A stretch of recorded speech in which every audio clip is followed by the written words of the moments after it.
ரொம்ப நாளுக்கு அப்புறம் வீட்ல வந்து இந்த பூ பூத்திருந்துச்சு. இத பார்த்துட்டு ஏதாச்சும் ரெசிபி ட்ரை பண்ணலாம் அப்படின்னு சொல்லிட்டு டக்குனு பறிச்சுட்டு கீழ வந்துட்டேன்.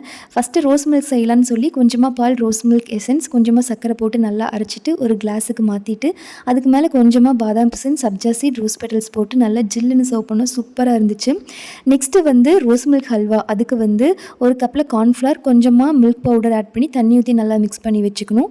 அதே கப்ல கொஞ்சமா சர்க்கரை, தண்ணிய ஆட் பண்ணி நல்லா கொதிச்சதுக்கப்புறம் நம்ம மிக்ஸ் பண்ணி வச்சிருக்கிற கார்ன்ஃப்ளவர் மிக்சர் உள்ள ஆட் பண்ணிட்டு, கொஞ்சமா ரோஸ் மில்க் எசன்ஸ் 2, 3 ட்ராப்ஸ் விட்டுட்டு நல்லா மிக்ஸ் பண்ணிட்டே இருக்கணும். 2 டேபிள் ஸ்பூன் நெய் ஆட் பண்ணி நல்லா அந்த மாரி மிக்ஸ் பண்ணதுக்கப்புறம், நம்மளோட ஃபேவரட் நட்ஸ் வந்து உள்ள ஆட் பண்ணிக்கலாம்.